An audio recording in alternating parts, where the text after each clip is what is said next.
The newest members of the International Space Station crew are veteran space flyers, all eager for another opportunity to make a contribution to the future of human exploration.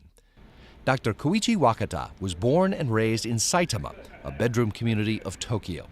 He remembers watching the first moon landing on television and wishing he could fly in space. But since there were no Japanese astronauts then, he put the dream aside as impractical. But he had other interests, including baseball and airplanes.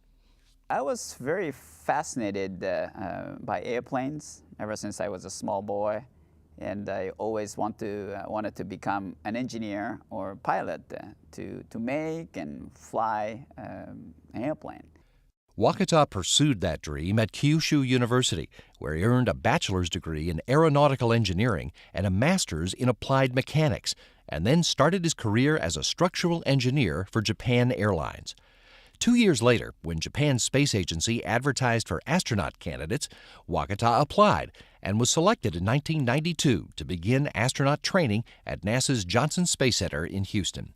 In 1996, he was Japan's first-ever space shuttle mission specialist on a flight where he ran the shuttle's robot arm to deploy and retrieve satellites. In 2000, he used his robotics expertise again on the shuttle flight that installed the Z-1 truss and a pressurized mating adapter on the International Space Station. After he finished his doctorate in aeronautical engineering from Kyushu University in 2004, he completed training in Russia as a Soyuz spacecraft flight engineer, and then in 2009 became Japan's first space station crew member as a part of expeditions 18, 19, and 20, and expanded his robotics repertoire to include Canadarm2, Dexter, and the robotic arm on Japan's Kibo laboratory module.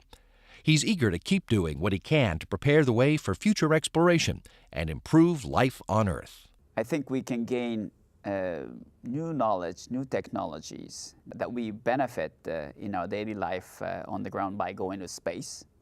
And also, I strongly believe human space program is a vehicle for the survival of human species. Michael Turin was born in Kolomna, Russia, an historical town outside Moscow. But he lived in many places around the country, growing up in a military family.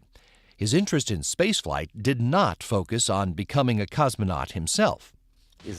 I did not have a period of my life when I was dreaming and doing all I could, overcoming difficulties to become a cosmonaut. I just loved this area.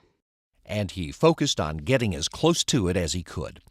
Turin earned a degree in engineering from the Moscow Aviation Institute and went right to work for the Rocket Space Corporation Energia as an engineer, first specializing in ballistics and software development, and later in methods of training cosmonauts, methods he usually tried out on himself first. After 9 years on the job, he was selected to join the Cosmonaut Corps.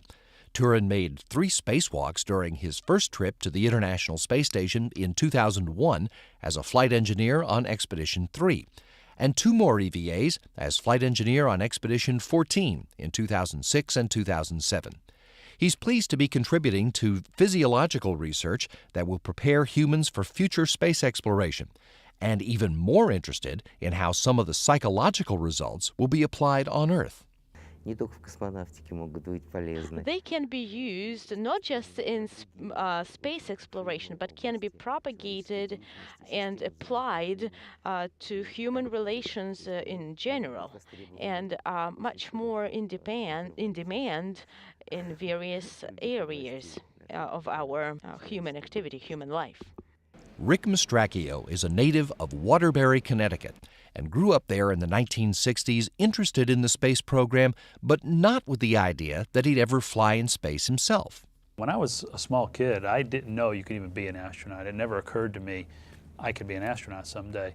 But I was always interested in math and science. I was always interested when the teacher spoke about aviation-related topics or space science-related topics, when I was in grade school. He took those interests to the University of Connecticut, the first person in his family ever to go to college, and earned a Bachelor of Science degree in electrical engineering and computer science, which got him a job at Hamilton Standard developing guidance and flight control systems while he finished a Master's of Science in Electrical Engineering at Rensselaer Polytechnic. At that time, he saw an ad from NASA looking for new astronauts and decided to apply. What he got was a job offer from Rockwell to work in shuttle operations, and he moved to Houston in 1987. 3 years later, he joined NASA as an engineer specializing in software development, then became a flight controller in ascent and entry guidance and procedures, and was selected as an astronaut in 1996 after 9 years of applying.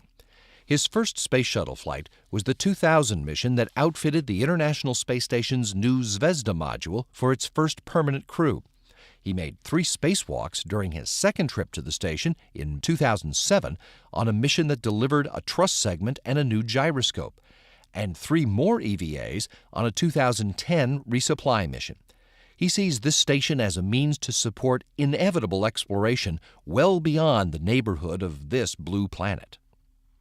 We are meant to explore, we being the people here on this planet Earth. We want to go out and see what's out there. We want to know more about things, and we can't just do that through robotic systems. We have to send people to see things up close and personal.